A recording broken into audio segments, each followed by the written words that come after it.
Senhor presidente, acadêmico Jorge Alberto Costa Silva, nossos membros de diretoria, eu queria cumprimentá-los a todos pelo sucesso dessa reunião que agora determinou mudanças obrigatórias estatutárias para essa academia, com grandes vantagens e com uma harmonia maravilhosa, o que deve ser sempre nessa casa. Nós tivemos um simpósio que começou hoje às 14h30, organizado e coordenado pelo professor Samir Haslan e por mim. Tivemos aulas excelentes de vários colegas,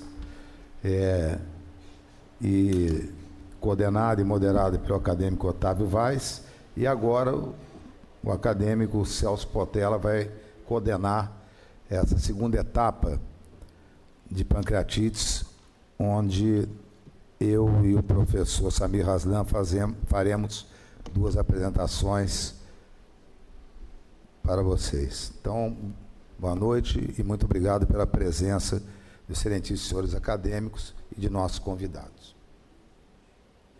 A pancreatite aguda é uma doença que eu diria em ascensão epidemiologicamente, uma doença que cresce numericamente de forma assustadora. Esse slide de 2016 já não condiz à verdade hoje americana. No ano 2018, já são 275 mil hospitalizações por ano. Por que cresce tanto a pancreatite aguda? Não é simplesmente porque se colocou na rotina obrigatória da dor abdominal aguda nos hospitais americanos e também nos nossos agora, a dosagem de amilase e lipase. Não é só pela identificação das enzimas, é porque a doença está aumentando mesmo. Está aumentando por causa de uma situação chamada micolitíase. A micolitíase, tanto advinda do desequilíbrio de sais biliares, lecitina e colesterol, mas especialmente do colesterol, porque a maioria desses cálculos são de colesterol, advém tanto da obesidade quanto do emagrecimento rápido. E ninguém mais pode falar em obesidade do que os americanos. Então, é uma doença em ascensão, como algumas outras ligadas à obesidade o é em todo o mundo. Tem 5% de mortalidade, o dobro da mortalidade de infarto agudo do miocárdio. E tem como causa dessa mortalidade duas condições: a síndrome de resposta inflamatória sistêmica e a sepse. A síndrome de resposta inflamatória sistêmica geralmente ocorre na primeira semana a 10 dias. É no processo inicial da doença. E a mortalidade aí corresponde mais ou menos a 1/4 de todas as causas de óbito da pancreatite aguda. A partir da segunda semana da doença, a grande causa de mortalidade é a sepse, e essa sepse é o que nós mais tememos nas pancreatites agudas. Obviamente, a primeira coisa é o diagnóstico da doença, que já foi bem visto aqui. Dor abdominal sugestiva, geralmente no andar superior do abdômen, predominantemente epigástrica, intensa, e acompanhando-se de elevação de enzimas pancreáticas. Isso corresponde a 80%, 90% do diagnóstico. Quando a dor é intensa e não tem enzima elevada, a ajuda da imagem é substancial. Ou seja, dor epigástrica em barra, por exemplo, enzimas normais, tomografia ou ressonância alterada, ou pâncreas edemaciado, ou pâncreas necrosado, é igual a pancreatite aguda. Então, desses 3 itens, dor abdominal, amilase ou lipase elevada e anormalidade da tomografia, é necessário 2, que na maioria das vezes se bastam com a dor e a amilase elevada. A pancreatite aguda, como eu falei, é uma doença que pode ser muito grave, mas a sua maioria, 80% aproximadamente, é uma doença dita leve, ou seja, tem dor, tem náusea, tem vômito, mas ela é loco-regional, é uma doença do abdômen, ela não se torna sistêmica, ela não se torna grave sob o aspecto de risco de vida. E a mortalidade é próxima a zero nesse grupo. É a maioria, 80%. Não tem falência orgânica e não tem complicações locais, não tem necrose, coleções peripancreáticas grandes. Quer dizer, é uma doença autolimitada. E por ser autolimitada, geralmente fica boa em torno de 5 a 7 dias e fica resolvida histologicamente em torno de 21 dias. Já uma forma importante na classificação atual é a forma moderada, que muda um pouquinho, a mortalidade já vai para 2 a 3%, porque ela tem, às vezes, complicações locais, peripancreática, edemas, coleções peripancreáticas, e tem um marco muito interessante, falência orgânica transitória. Vou exemplificar. O doente tem dor abdominal, amilase, lipase elevada, de repente ele está um pouquinho taquicado, está um pouquinho hipotenso, mas tem, acima de tudo, nos exames laboratoriais, uma creatinina acima de 2. Bem, esse paciente está com insuficiência renal e não tem história prévia de ser um renal. Isso é importante. Então, ele está com insuficiência renal. Mas, ao hidratá-lo adequadamente, ele recupera a função renal integralmente em 48 horas. Então, ele tem a chamada falência orgânica transitória. Esse grupo é o grupo moderado. Esse é um grupo de baixa mortalidade, mas é diferente de zero do grupo leve. E, por fim, aonde eu vou centralizar mais essa apresentação terapêutica, é a pancreatite aguda grave, em que o paciente evolui geralmente com necrose pancreática e com falência orgânica sistêmica persistente. Falência orgânica. Quanto mais falência, maior o risco. Insuficiência respiratória e insuficiência renal. Insuficiência respiratória, renal e distúrbio hemodinâmico grave. Quer dizer, quanto mais falência tiver, maior a mortalidade. E a mortalidade aí nos assusta, porque é esse grupo que mata os pacientes com pancreatite aguda, porque chega até 30%, principalmente se houver uma necrose infectada desse paciente. Desculpa. Por que o paciente faz necrose? Essa é uma dúvida muito grande. Alguns acham que a resposta inflamatória sistêmica própria daquele paciente, que por ter uma resposta mais ativa, ele libera muito mais substâncias inflamatórias, faz mais inflamação naquele pâncreas, faz mais edema do pâncreas, o pâncreas comprime os vasos intrapancreáticos, leva à isquemia e o paciente necrosa. E isso é bem provável, porque a necrose geralmente não se dá obrigatoriamente no primeiro dia. O paciente chega, às vezes, faz uma tomografia, que não é o mais recomendado, mas faz, a maioria dos hospitais assim age, e você vê um edema do pâncreas. 2 dias depois ele evolui mal, você repete a tomografia e está com necrose do pâncreas. O que nós podemos fazer para mudar isso? Esse slide elucida o que nós podemos fazer. O pancreatopata agudo é um dos doentes mais hipovolêmicos que existe na economia humana. Por quê? Porque ele perde muito líquido, ele vomita às vezes, ele tem queimadura no reto peritônio, ele transsuda no intra-abdômen, ele tem íleo paralítico roubando para terceiro espaço e ele tem uma vasodilatação por bradicininas. Então, ele tem pouco volume e muita rede vascular dilatada. Então, ele faz hipotensão, hipovolemia, má perfusão pancreática e necrose. Então, às vezes, se nós não hidratarmos adequadamente esse paciente no primeiro momento, e aí começa a terapêutica da pancreatite aguda, se nós não hidratarmos adequadamente, ele pode transformar uma pancreatite aguda numa pancreatite necrosante. Como é que nós tratamos, então, esses pacientes?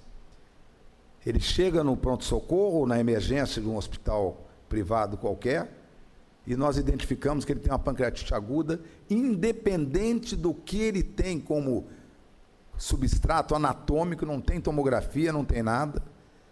Ele está bem, eu vou colocá-lo em dieta zero.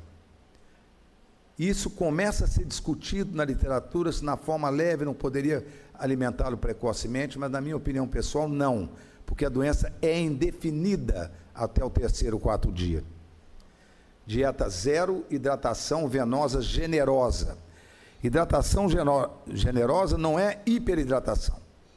Nós não podemos trocar um paciente desidratado por um hipervolêmico, porque daí ele vai fazer má distribuição, vai aumentar índice de insuficiência respiratória, vai ter maior pressão intraabdominal e tudo isso vai agravar a doença ainda mais. Mas nós temos que ser generosos com ele no limite daquele paciente. E aí a hidratação é absolutamente individualizada. Eu tenho que saber quem é o doente, se ele tem doença renal, se ele tem doença cardíaca, quem é esse paciente? Pode receber muito líquido? Pode. Então nós vamos dar no limite dele, acompanhando pressão arterial, frequência cardíaca e diurese em especial. A analgesia já é bem conhecida, mas é um dado importante. A analgesia nesse paciente, por incrível que pareça, em 70% das vezes ele responde muito bem à nossa antiga dipirona, desde que ele não seja alérgico à dipirona.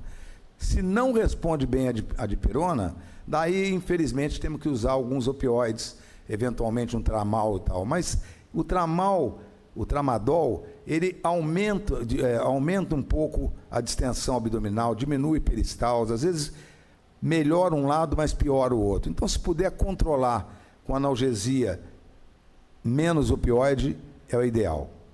Então, esse paciente é um paciente hipovolêmico, por isso está mal perfundido um pâncreas inflamado, vasodilatado, e isso leva à isquemia pancreática, à isquemia renal e à isquemia intestinal. E essa isquemia intestinal é um dos grandes substratos da aumento da permeabilidade do intestino, translocação bacteriana e infecção da necrose peripancreática ou pancreática. Então, o líquido é fundamental. O que fala a literatura atual sobre reposição volêmica no primeiro momento da pancreatite aguda? A solução mais adequada, e em trabalhos mostrando, poucos trabalhos, tem 2 grandes trabalhos reconhecidos de excelência com essa afirmação. O ring lactato seria o cristalóide mais importante para equilibrar hemodinamicamente esse paciente. 200 a 300 ml por hora. Na primeira hora eu posso fazer um pouquinho mais, posso fazer uns 500 a 1000, depende do doente. Depois 250 a 300 por hora, até 12 horas. O que dá, mais ou menos em 12 horas, uns 3 a 4 litros para esse paciente. Isso equilibra hemodinamicamente e depois, de acordo com os sinais clínicos dele, eu vou observar quanto vou dar de líquido. Mas as primeiras 12 horas são vitais. E como é que eu o acompanho para ter certeza que ele está bem? Pressão arterial, e é simples, frequência cardíaca e diurese horária, 0,5 ml por quilo-hora. Um homem de 70 quilos deve estar urinando 35 ml por hora. É só dividir por 2 o peso do paciente. Esse é o objetivo. Está urinando isso, está perfundindo bem o rim, eu devo estar acertando na hidratação desse paciente. E ele vai tomar em torno de 4 litros nas 24 horas. As primeiras 12 horas, ele toma até 3.000 ml com muita frequência.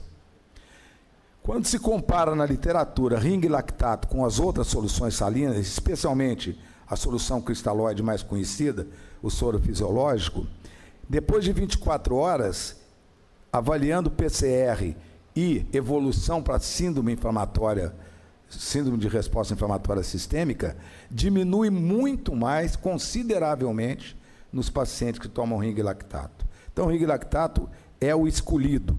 Tem uma exceção na pancreatite aguda por hipercalcemia, porque cada 500 ml de ring lactato tem 3 miliequivalentes de cálcio. Tá? Então, isso tem que tomar um cuidado, uma raridade. Eu, pessoalmente, nunca vi um paciente, pelo menos grave, com hiperpara, hipercalcemia e pancreatite aguda. Um outro tratamento importante é o suporte respiratório precoce nesse doente. Nós temos que estar muito de olho nos órgãos desse paciente, no rim, no sistema cardiovascular e no sistema respiratório. Pegar pequenos detalhes, taquipneia, taquidispneia, saturação, o oxímetro de pulso começa a diminuir de 95, você faz uma gasometria, está próximo a 60, o paciente está ficando hipotenso com muito líquido e você não está entendendo porque está achando que a doença não está tão grave. Muitas vezes isso é hipoxemia. Cuidado com a hipoxemia precoce nesse paciente. Esses pacientes liberam muito lecetinase, esse paciente tem distensão abdominal, hipoventilação, esses pacientes degradam surfactante, diminui a estabilidade intraalveolar, esses pacientes são grandes candidatos a micro e macroatelectasias. O professor Hanson, que foi precocemente, né, ele falava isso, que o pancreatopata começa a morrer pelo pulmão. Ficar atento ao pulmão, que é o que mais o mata. E a intubação precoce atual não é nada agressiva, muito pelo contrário. Durante muitos anos, nós perdemos os pacientes pancreatopatas agudos, graves, lógico, agudos graves, por desnutrição. Eles eram operados precocemente e muito desnutridos. 10 dias sem comer, não tinha nutrição, nós não tínhamos conhecimento disso. Depois, nas décadas de 80, 90 em especial, começou-se a aumentar o suporte nutricional. Eu acho que isso foi um dos maiores ganhos na pancreatologia moderna, na pancreatite aguda. É uma doença de curso prolongado, às vezes é uma necrose extensa, às vezes o doente precisa ser abordado cirurgicamente, sim, não tem como. Tem um hipermetabolismo, tem cias, tem sepsis, esse doente não pode estar desnutrido que ele morre mesmo. E morriam muitos assim. Hoje nós comentamos aqui, a professora Lucila, sobre o professor Evandro Freire.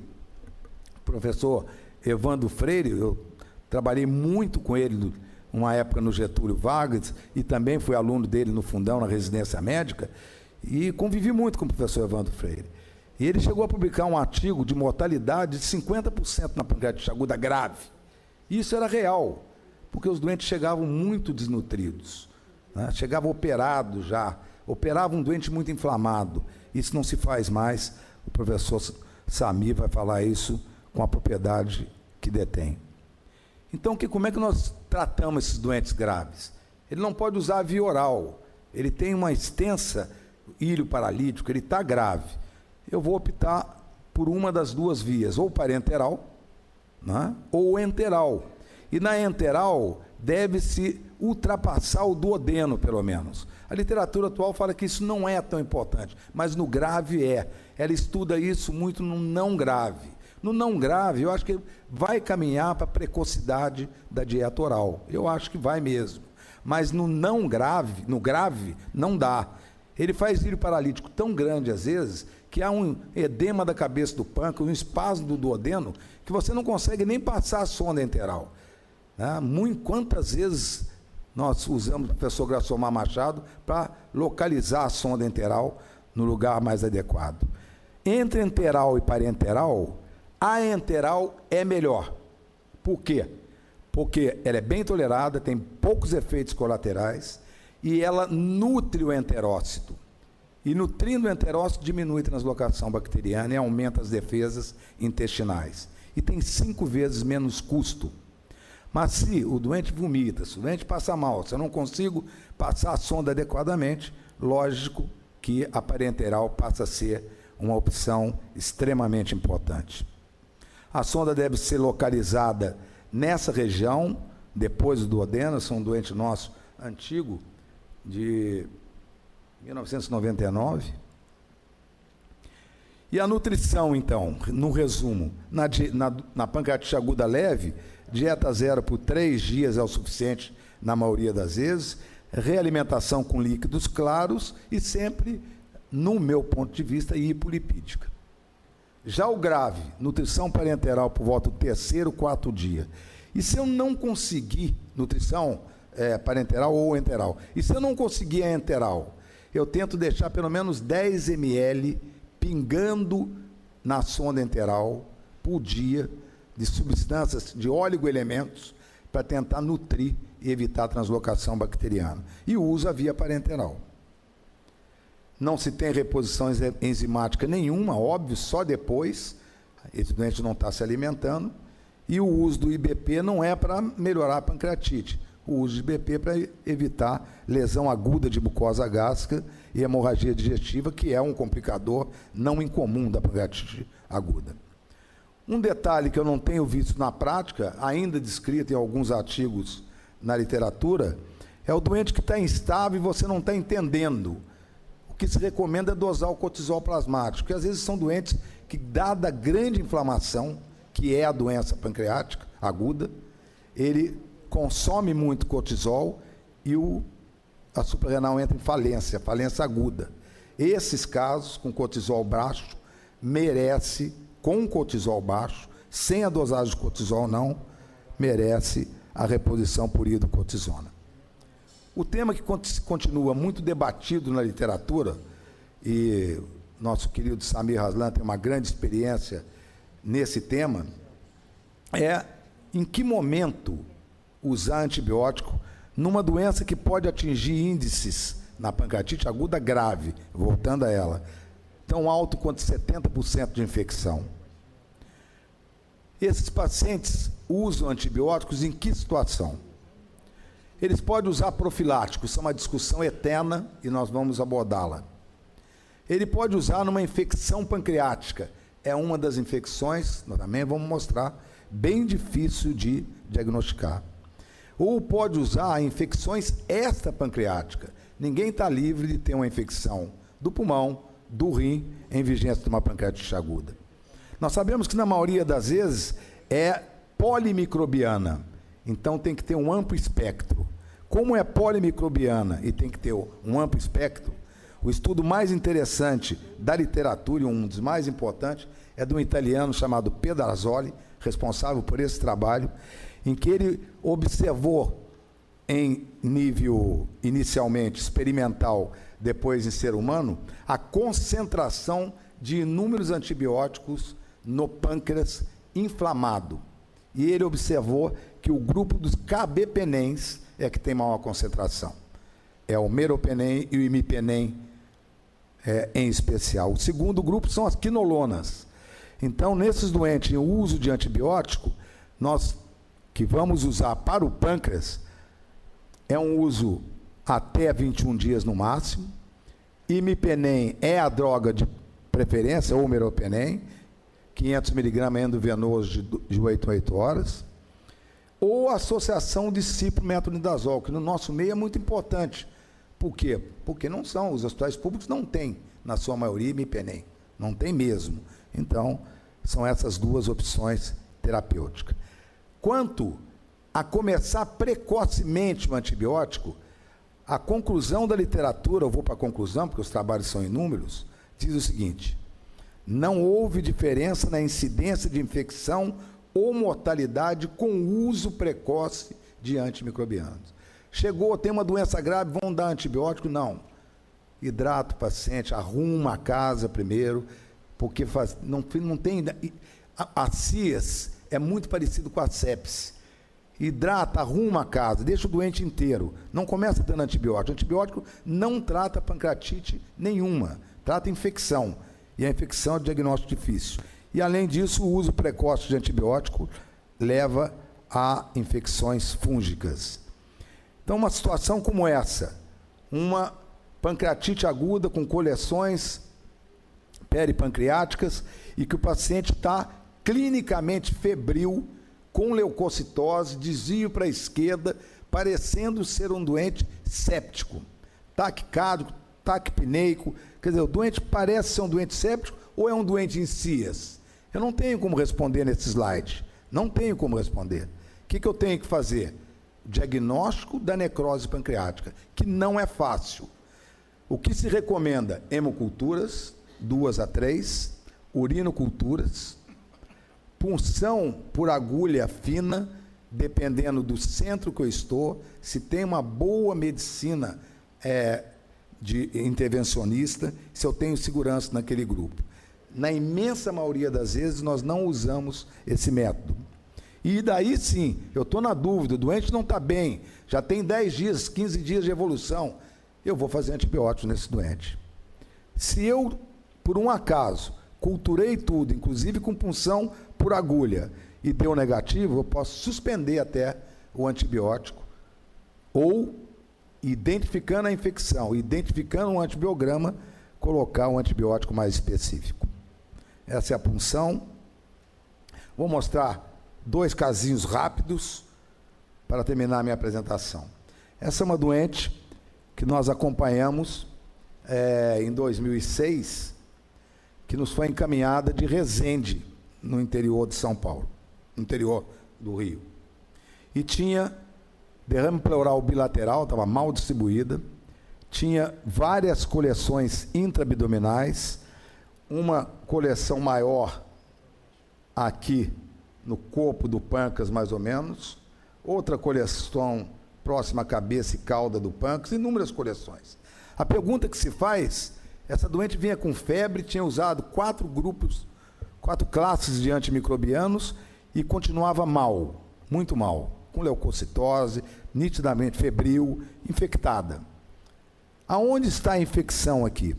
Uma cirurgia nessa doente, que estava há 40 dias internada, quase caquética, seria muito dramática, quanto mais uma cirurgia de reto peritônio e tal. Estava com sonda nasoenteral, como pode mostrar aqui. O que nós fizemos para essa paciente? Está aqui, em torno da união da espleno mesentérica, aqui, toda a coleção. Nós fizemos uma tomografia com leucócito marcado, um SPECT. E vimos que a região correspondente àquele grande coleção era a grande região infectada. Isso aqui é captação natural do fígado, isso aqui é captação natural da medula. E aqui aparece que essa grande região era a região infectada. Puncionamos essa região percutaneamente, cresceu pseudomonas multiresistente, mas só a drenagem percutânea deu uma resolução a esse caso. Esse segundo caso também é muito interessante. Esse é um doente que eu sofri muito com eu e Alfredo Guariche, muito mesmo, já há alguns anos atrás também, uma pancreatite aguda biliar com 16 dias de evolução, colestectomia, naquela época se deixava muito o abdômen aberto até, com laparotomia, com 9 intervenções e mantendo febre, e mantendo leucocitose, mantendo febre, mantendo leucocitose. Chegou uma hora, eu falei, vamos fazer um SPECT nesse doente, vamos fazer um leucócito marcado nesse doente. E fizemos um leucócito marcado e, para surpresa nossa, o pâncreas não tinha absolutamente nada, e nessa região do psoas é que tinha um abscesso que foi drenado percutaneamente e resolveu o problema desse paciente. Então, na pancreatite aguda leve, não use antibiótico. Na pancreatite aguda grave, antibiótico profilático nem sempre é recomendado. Eu diria que ainda não se está definido a conduta ideal de antibioterapia, a não ser nas infecções. Culturas devem ser feitas porque nos dá garantia, principalmente se já usou antibiótico. Principalmente, não, usou antibiótico, não, faz cultura. Por quê? Porque nós precisamos saber qual é essa bactéria e se essa bactéria, ao invés de bactéria, não é um fungo, que frequentemente, pós-uso de antibiótico, é o que infecta esses pacientes. E nos grupos que têm necrose acima de 30%, mesmo que tem síndrome de resposta inflamatória sistêmica, mesmo que eu não tenha certeza de infecção, eu costumo usar antibiótico, eu não tenho coragem de ficar na expectativa mais da morte do que da cura. Então, eu uso antibiótico nesses casos. Queria aproveitar para convidar os queridos acadêmicos e a plateia para dia 4 a 6 de abril de 2019, nós vamos fazer uma jornada, a 19ª jornada, no Colégio Brasileiro de Cirurgiões. A propósito disso, eu gostaria de aproveitar estou vendo que nós não estamos tão atrasados, 2 minutos, para prestar uma homenagem a um mestre aqui presente, que é o professor Orlando Marques Vieira. Quando eu estava fazendo a programação, eu falei assim, eu não vou colocar o professor Orlando Marques Vieira, ele vai ficar triste comigo. Professor Orlando Marques Vieira. Está aí? Ou já foi? Já foi, uma pena, mas eu vou fazer. Eu estou ali com a placa dele para entregá-lo. Porque ele, Orlando Marques Vieira, não tem uma única semana nessa academia que ele não me traga um slide de doença pancreática, falando, Galvão, eu estou passando toda a minha coleção para você. E foi um estudioso, e é um estudioso das doenças pancreáticas e um apaixonado. Então, essa é uma homenagem da Sociedade Brasileira do Pâncreas, que eu tenho a honra de ser presidente no momento. Eu fiz uma placa em agradecimento aos ensinamentos dele e o quanto ele estimulou o estudo das doenças pancreáticas. Boa noite a todos, muito obrigado, e eu vou continuar chamando o professor Samir Aslan. Na sequência, vamos ouvir o acadêmico Samir Aslan, que vai falar sobre necrose pancreática.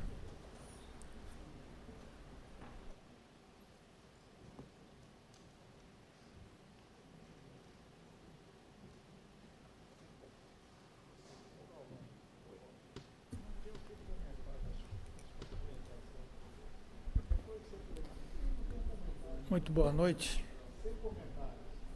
senhores componentes dessa mesa diretora, acadêmico Celso Portela. Eu quero inicialmente, senhores acadêmicos, muito obrigado pela presença neste horário, depois de uma tarde tão longa e tão extensa, com muito trabalho. Senhores presentes, muito obrigado também pela participação. Eu peço permissão para registrar a presença do presidente do Colégio Brasileiro de Cirurgiões, Dr. Savino Gasparini. Muito obrigado, Dr. Savino, pela presença nessa sessão da academia.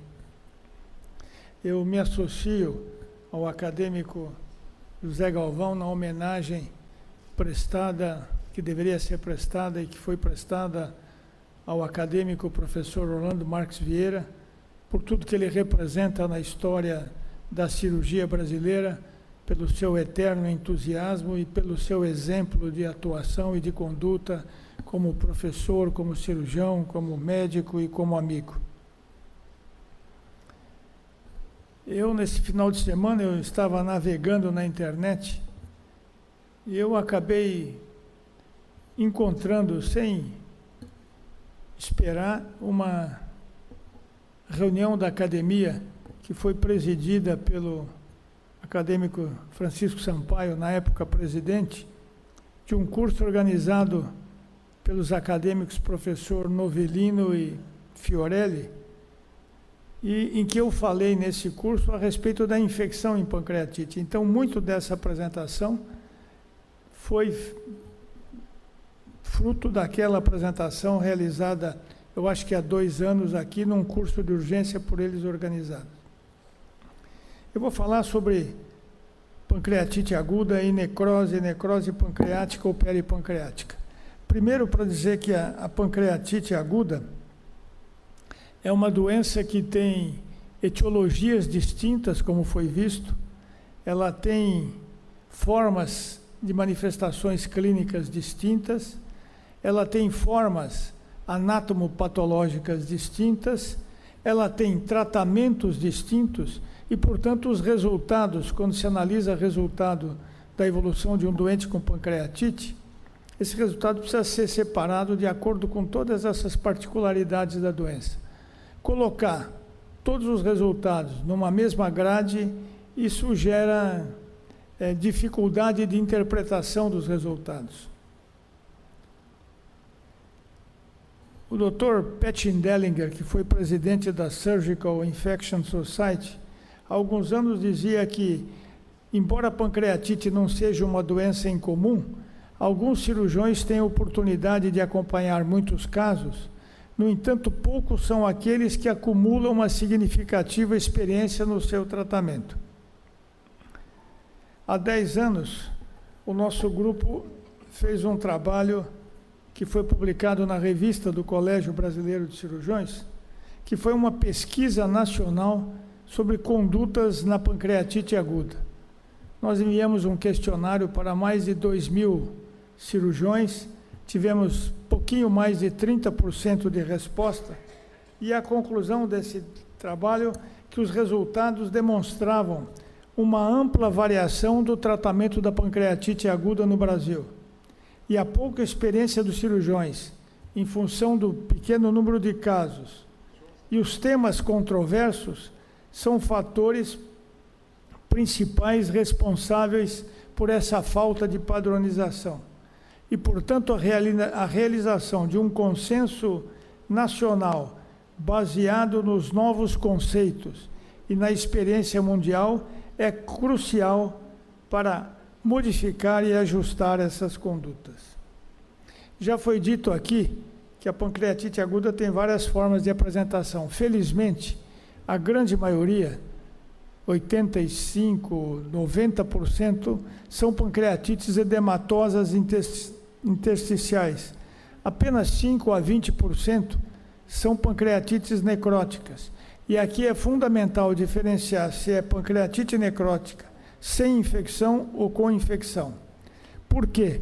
Porque a infecção do tecido pancreático ou peripancreático é reconhecido como o mais importante fator determinante da morbidade e mortalidade desses pacientes. E quando se fala em pancreatite necrótica e infecção, existe uma infinidade de trabalhos. E a pancreatite necrotizante é, na verdade, uma odisseia sem fim. E quando nós nos deparamos com doentes com pancreatite aguda e com suspeita ou diagnóstico de infecção, ou suspeita de infecção, surgem dúvidas que são representadas pelo diagnóstico e como diagnosticar a infecção. E surgem desafios que são determinados pelo tratamento, o que fazer e quando fazer. Quando se fala em infecção, ela geralmente ocorre depois da 2ª ou 3ª semana de evolução da doença. Como já foi dito pela doutora Perrota e pelo acadêmico José Galvão, é importante diferenciar esta infecção de outras infecções e não atribuir exclusivamente a infecção pancreática ou peripancreática. A repetição da tomografia é fundamental para o diagnóstico. A presença de gás na tomografia é igual à infecção. E aí vem a pergunta: tem indicação ainda a punção com agulha fina para o diagnóstico? Do ponto de vista clínico, todos os sinais que sugerem infecção, febre, taquicardia, leucocitose, albumina baixa, anemia, quando aparece precocemente, não são devidas geralmente à infecção, e sim da resposta inflamatória sistêmica, como já foi comentado aqui pelo professor José Galvão. Mas quando aparece depois da 2ª ou 3ª semana e é persistente, aí sim acende a lâmpada vermelha e nós pensamos e corremos atrás do diagnóstico de infecção. O uso da ultrassonografia com aspiração com agulha fina para diagnóstico tem sido muito questionada na literatura, e ela que ganhou um destaque muito grande há alguns anos, atualmente ela está em baixa em relação à sua importância. Quando se compara nesse estudo aqui, que é até recente, de 2014, de um grupo da Holanda, que é um dos grupos que mais estuda pancreatite, aqui é o Van Baal, ele analisou um grupo grande de doentes com pancreatite e analisou os aspectos clínicos, tomográficos e a punção com agulha fina. Qual foi a conclusão desse trabalho? Que com os dados clínicos era possível o diagnóstico de infecção em 80%, com o exame tomográfico em 90%, 94%, e com a punção com agulha fina em 88%. A conclusão que a condição clínica e o exame de imagem definem a presença de infecção. E o tratamento da necrose pancreática ou peripancreática? A fase inicial é sempre terapêutica clínica. Caracterizar a gravidade. As medidas de suporte não evitam complicações. E que é fundamental? É fundamental o diagnóstico precoce de infecção. Eu comentava com o acadêmico Celso Portela, na parte da tarde, que nós tivemos o privilégio de viver 2 fases da nossa atividade profissional na emergência ou na cirurgia geral. A fase que nós não tínhamos tecnologia e a fase que entrou a tecnologia. No passado, o diagnóstico de pancreatite se baseava na história clínica e na dosagem da amilase. E, em função disso, todos os cirurgiões daquela época operaram, sem dúvida, uma infinidade de doentes com pancreatite que não precisavam ser operados. E que servia de questionamento para os clínicos fazerem críticas, não, professor José Galvão, ao cirurgião por uma conduta inadequada. Porque você operar um doente que tem necrose e não tem infecção é um tratamento inefetivo. Não tem delimitação da necrose. E o que é pior, você penetra na cavidade, viola a integridade do doente e você aumenta a probabilidade daquele doente que não tinha passar a ter infecção. A situação evoluiu de uma forma tal que há quase 30 anos nós publicamos um trabalho na Revista Paulista de Medicina, Pancreatites agudas graves, laparostomias e reoperações programadas, em que nós tínhamos necrose com infecção e que a gente fazia reoperações programadas. Esse trabalho foi uma catástrofe, a mortalidade era mais de 50%. Eu não me lembro quando foi a última vez que nós fizemos um procedimento dessa forma em doentes com pancreatite. Deixar o abdômen aberto, com todas as suas complicações, com a infecção, com risco de lesões iatrogênicas, as grandes hérnias incisionais e num doente que tinha uma mortalidade elevada. Então, isso é um procedimento que não tem, é excepcional, indicação excepcional. Passado 20 anos, surgiu esse trabalho publicado no New England, em 2010, que fala sobre um tratamento da necrose, num tratamento chamado de Step-Up Approach. É o tratamento por etapas, sem grande agressividade, que envolve o controle da infecção sem completa eliminação do tecido necrótico infectado. Começando por uma drenagem percutânea ou endoscópica da coleção, como já foi discutido aqui hoje à tarde.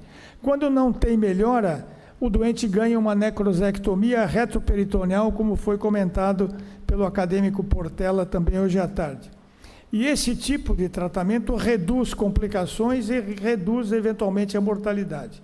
Quando se compara nesse trabalho, também de um grupo holandês, o tratamento aberto e o tratamento pelo Step-Up Approach, embora não tenha tido diferença na mortalidade, houveram diferenças nas complicações e nas intercorrências quando se analisava o tratamento minimamente invasivo. A drenagem percutânea passou a ganhar um destaque depois desse trabalho, drenagem terapêutica. E quanto mais tardia era feita essa drenagem, melhor o resultado.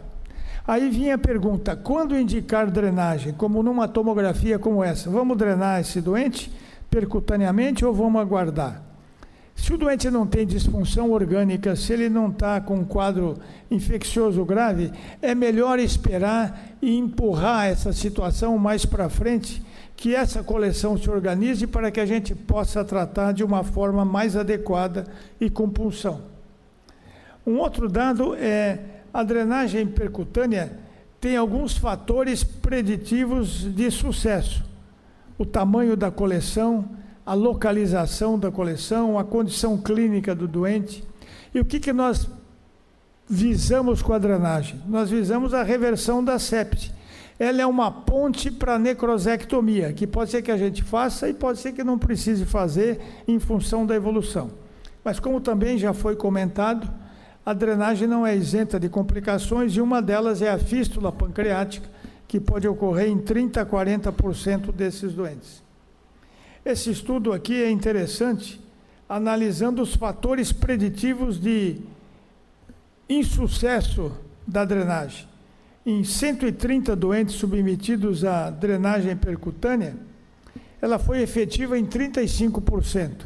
E os fatores preditivos de insucesso: sexo masculino, disfunção de múltiplos órgãos, extensão da necrose e a heterogeneidade da coleção.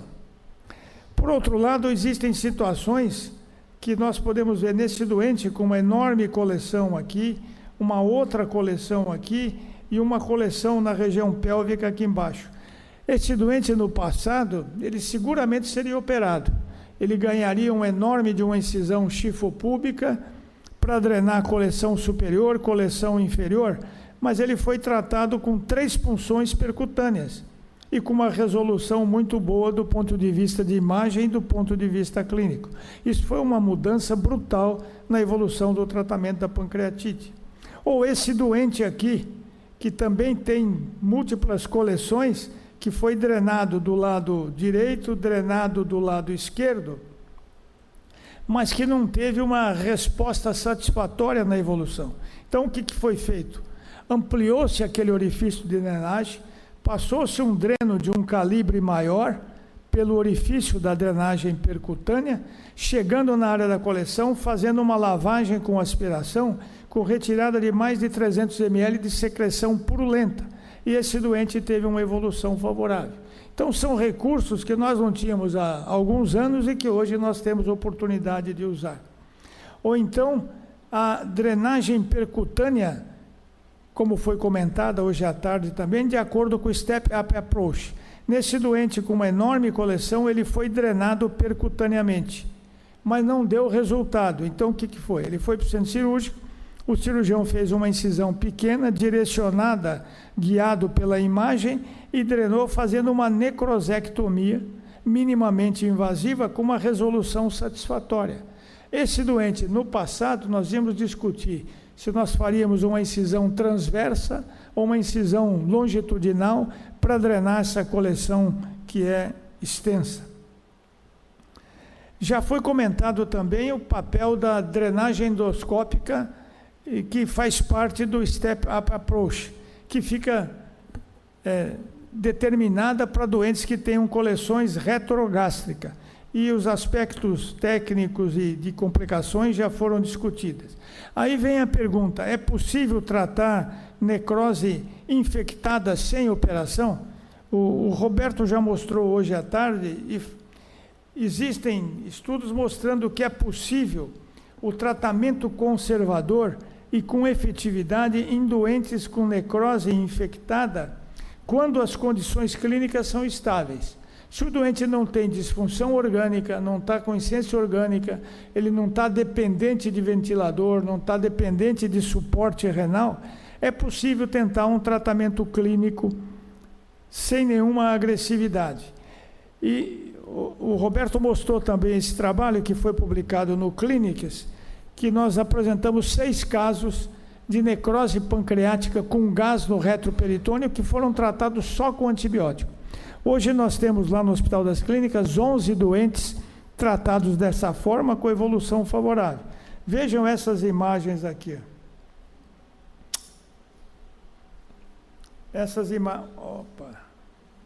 A imagem aqui, olha a presença de gás, as bolhas gasosas aqui. Esse doente com antibiótico, em 3 meses ele estava totalmente recuperado.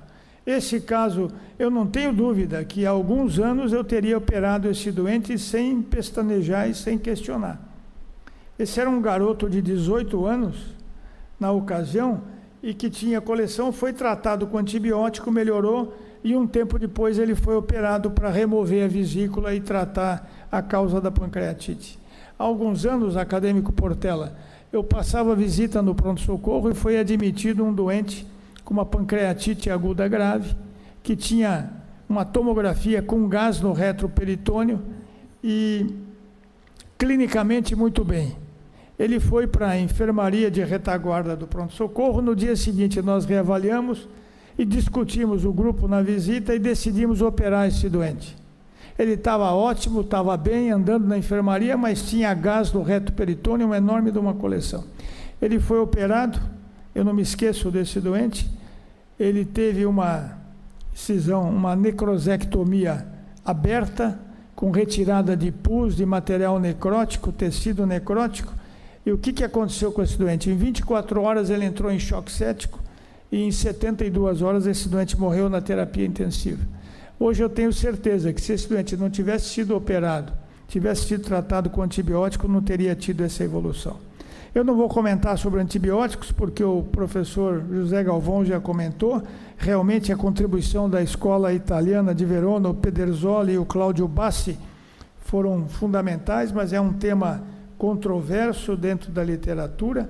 Mas o que mata o doente com pancreatite é a presença de infecção com disfunção orgânica, que é considerado hoje, por alguns da literatura, como pancreatite crítica. Se o doente tem infecção presente e insuficiência orgânica presente, a mortalidade chega a 43%. Da mesma forma, se ele tem infecção presente, mas ausência de insuficiência orgânica, a mortalidade chega a 11%, 10%. Quando a complicação é só local, o cirurgião, o radiologista intervencionista, eles podemos atuar e reverter essa situação. Agora, quando a complicação é sistêmica, a situação é diferente e é dramática. E a necrose pancreática e infecção pode ser tratada hoje, como já foi comentada, com necrosectomia minimamente invasiva. Então, nós temos uma escala que pode ser percutânea, pode ser endoscópica, pode ser laparoscópica, pode ser retroperitoneal ou videoassistida. Ou então pela laparoscopia, como já foi comentado. E essa situação aqui da necrosectomia aberta, com essa limpeza, com essa retirada, a gente faz isso ainda hoje? Eu não me lembro quando foi a última necrosectomia aberta que nós fizemos no HC, acho que faz 3 anos, 2, 3 anos. De 3 anos para cá nós não fizemos mais uma necrosectomia aberta. E nos Estados Unidos isso reduziu pela metade. Quando tem indicação selecionada e momento adequado, é menor mortalidade. E quando você observa a necrose pancreática e infecção, qual é a melhor estratégia? A melhor estratégia, acadêmico Portela, é aquilo que foi comentado por Vossa Excelência hoje à tarde. A drenagem vai em função de acordo com a localização da coleção. Se ela é anterior, o acesso é anterior. Se ela é lateral, o acesso. Se ela é posterior, e a maioria das vezes ela é posterior, trata-se pelo acesso retroperitoneal. E chegamos no fim dessa apresentação trazendo as nossas dúvidas. A necrose pancreática é com infecção ou sem infecção? Qual é o mecanismo da infecção? Não importa muito, mas é importante o diagnóstico da infecção.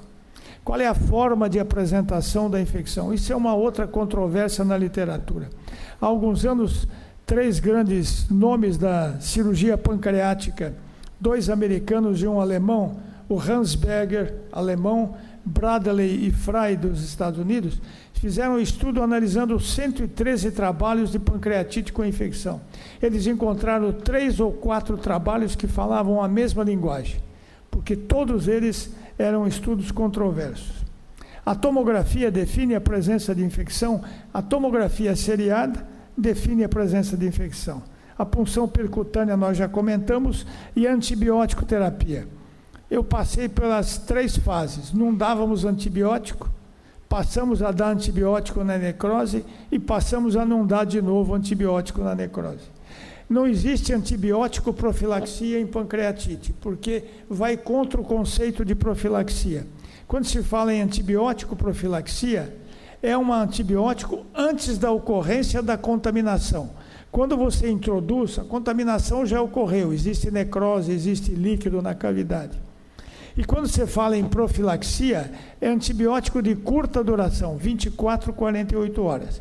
E os trabalhos da literatura que falam de antibiótico em pancreatite, falam que o doente deve ser mantido em torno de 2 a 3 semanas com antibiótico terapia. Então, seria um antibiótico preventivo e não antibiótico profilaxia. E quais são os desafios? É definir qual é a melhor conduta.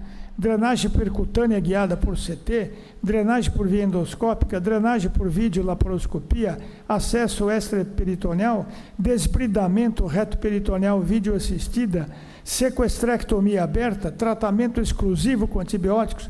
Isso é um cardápio que o cirurgião tem e ele vai escolher de acordo com a preferência dele e de acordo com a condição do doente. Há 1 ano e pouco nós fizemos um trabalho com o nosso grupo, que foi publicado na revista do Colégio Brasileiro de Cirurgiões, que tem por título Necrose pancreática com infecção, estado atual do tratamento, e é mais ou menos isso que foi apresentado aqui. E na pancreatite aguda grave, o êxito do tratamento depende de um suporte intensivo e individualizado, em função dos eventos fisiopatológicos. Muito obrigado.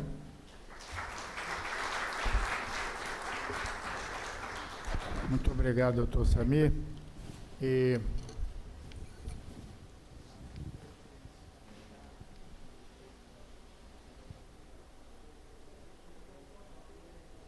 o fato que ficou notório nessa tarde sobre doença pancreática aguda é que o marco fundamental, ao meu ver,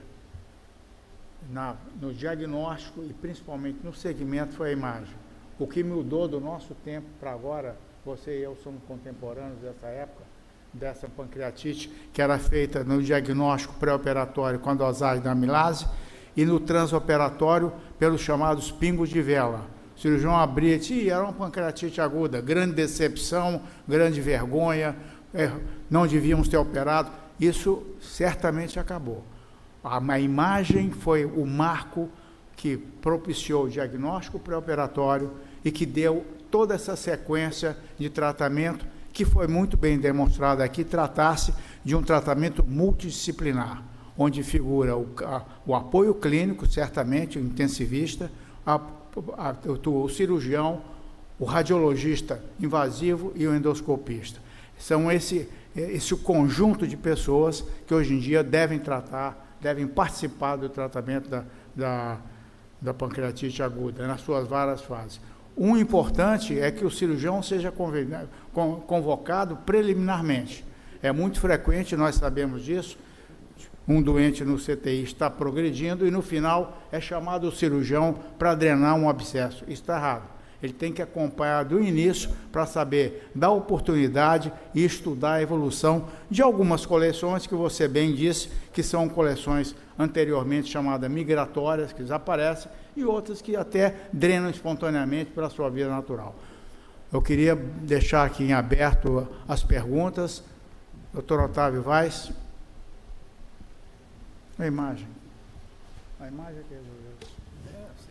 Bem, vamos continuando, então. Boa noite àqueles que resistiram. Eu queria, essa pergunta é especificamente ao meu confrade e amigo Zé Galvão.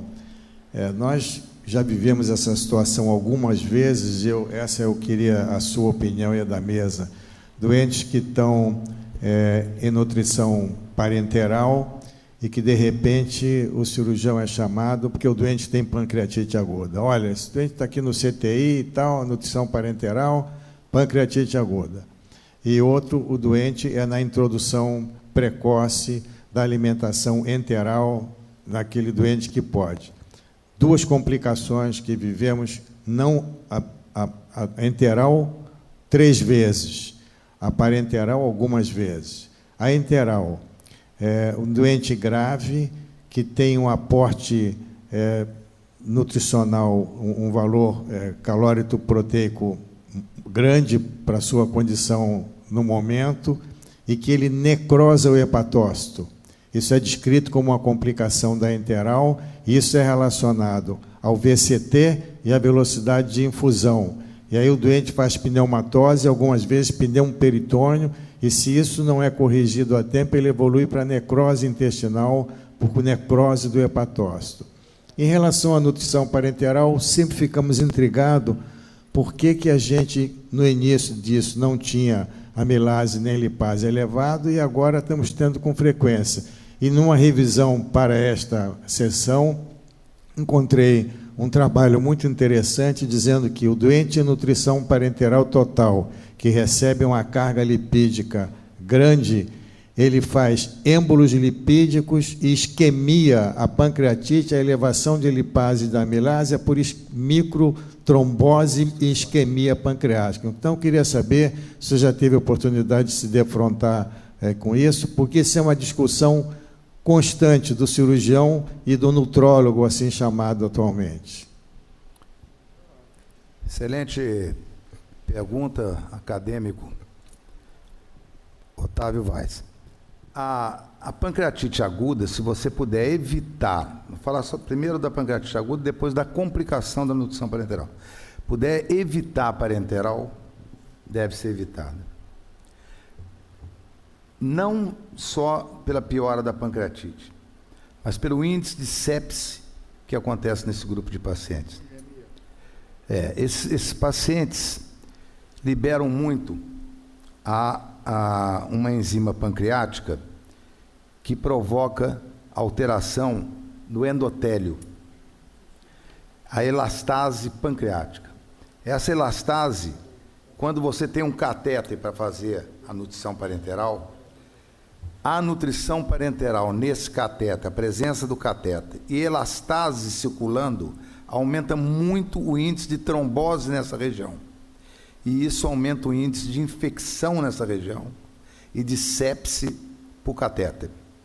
Quando se compara um paciente com DPOC, um renal, com quem tem pancreatite aguda grave e nutrição parenteral, o maior índice de sepse por catéter é na nutrição parenteral. Então, eu só uso nutrição parenteral quando ele não... primeiro, quando precisa, óbvio, mas quando ele não suporta a enteral, que é muito menos agressiva. Daí vem a segunda etapa, os doentes não pancreatopatas usando nutrição parenteral. É o lipídio. Funciona quase como uma pancreatite aguda por hipertrigliceridemia, em que você acaba fazendo obstruções por tromboses na pequena circulação. É uma isquemia, às vezes, difusa. Acontece o mesmo, penso eu, no fígado. Talvez o fígado possa sofrer até uma esteatose aguda, uma esteatose grave aguda. A verdade é que, se nós pudermos cada vez mais evitar a nutrição parenteral, é o ideal. Agora, tentar responsabilizar a piora de uma pancreatite só por uma nutrição, tem que ver qual é a nutrição, porque pode piorar uma pancreatite. Lógico, se você pode ter essa pancreatite pela própria nutrição e o doente está fazendo uma nutrição não adequada, você vai piorar a pancreatite em vez de melhorar. Eu estou de pleno acordo com isso. Na realidade, eu tenho duas pessoas que mais eu trabalho, que é o Ricardo Rosenfeld, na São José, que é um ótimo nutrólogo, médico e CTista, e o Plínio, que eu fico bem perto dele e tal, no procardíaco. Mas algumas vezes a gente tem problema com as duas nutrição. Não tem como não ter. São doentes que estão muito inflamados, você começa a alimentar. Eu creio que o pâncreas, mesmo que não tenha estímulo gastroduodenal, secretina, pancreosimina, ele deve ter um estímulo indireto, deve ativar alguma coisa, mas tem que nutrir. Por outro lado, a nutrição foi um ganho fantástico. Quando eu lembro acompanhando o doente na Santa Casa, quando eu lembro acompanhando o doente no Fundão, no São Francisco mesmo, em que os pacientes ficavam 30 dias sem comer, porque o que dava para o paciente era no máximo albumina, não tinha nutrição, era no máximo albumina. Esse doente ficava caquético, ainda ia cirurgia, 2, 3, não é? Ficava 40, 60 dias internado. Esse 50% de mortalidade do Samir era a mortalidade do Evandro Freire.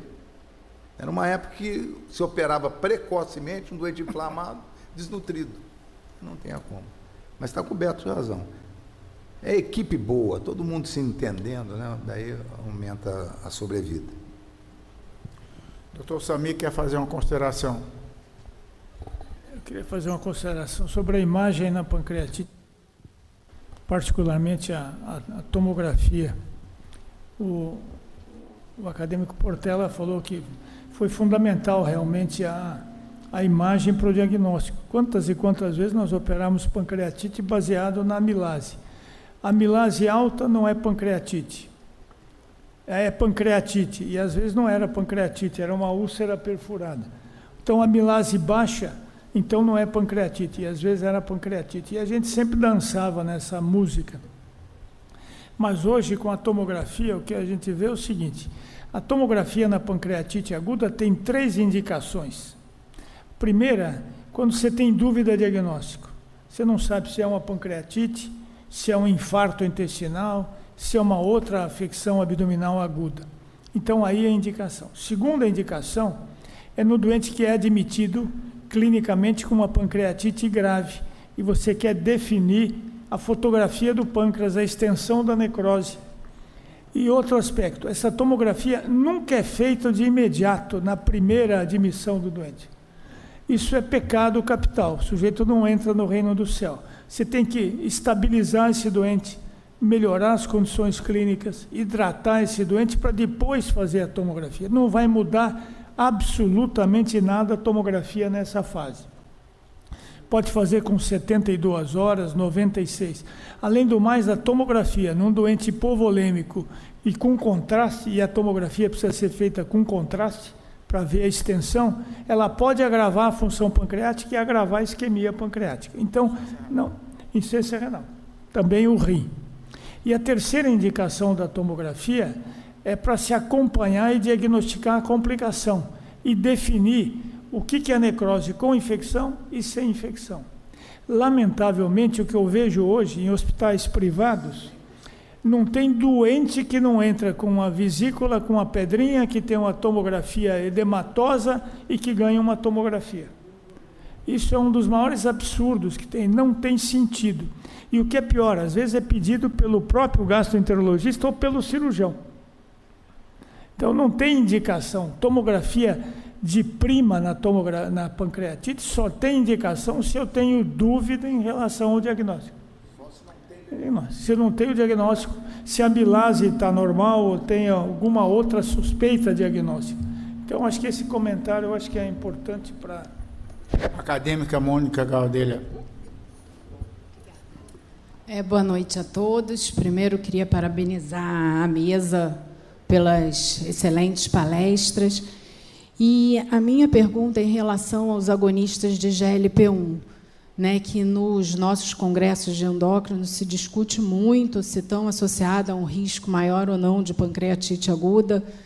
Então, até de câncer de pâncreas tem uma certa discussão, e hoje em dia, toda vez que a gente vai prescrever o liraglutida, seja para diabetes como Victoza, seja para obesidade como Saxenda, o paciente já muito bem informado logo pergunta: eu tenho que ficar fazendo amilase, lipase, tem risco mesmo de aumento de pancreatite? Então, gostaria de ouvir à mesa os professores sobre se já viram algum caso associado aos agonistas de GLP-1 e o que acham desse assunto. Excelente pergunta, Mônica, muito obrigado. Bem, a liraglutide é uma realidade crescente e está usando em quantidade por essa realidade. Ela emagrece e é também um medicamento que melhora a ação das incretinas e tal, e com isso melhora o diabetes. Na realidade, existem casos descritos na literatura, isso é uma coisa. Existe elevação enzimática? Existe. Se nós acompanharmos, é isso que fez com que todo mundo ficasse com medo dela. Mas ninguém aumenta mais a enzima pancreática do que estatina. Estatina aumenta a enzima pancreática que nem... talvez seja o que mais aumente. E ninguém parou de usar estatina. Eles aumentam enzimas? Aumentam, muito provavelmente. Mas não causam pancreatite com frequência. Isso é quase uma exceção. E a gente que trabalha muito em clínica privada e que tem a possibilidade de ver o doente bem e ver doente em uso de liraglutide, porque na Santa Casa você não vai ver um doente em uso, você não vê pancreatite. Você vê, quando vê, é um caso de exceção descrito por alguém como um case report. Entendeu? Não vejo na prática mesmo. Lógico, quem trabalha, o Roberto poderia falar sobre isso, porque o Roberto trabalha na emergência de um grande hospital em São Paulo. né? Então, pode ser que de vez em quando apareça lá uma pancreatite medicamentosa pela liraglutide, mas eu não tenho visto, embora seja descrito, e na própria bula fala do risco do remédio. Mais alguma pergunta? Bem, não havendo mais perguntas, damos por encerrada essa tarde e muito obrigado pela frequência.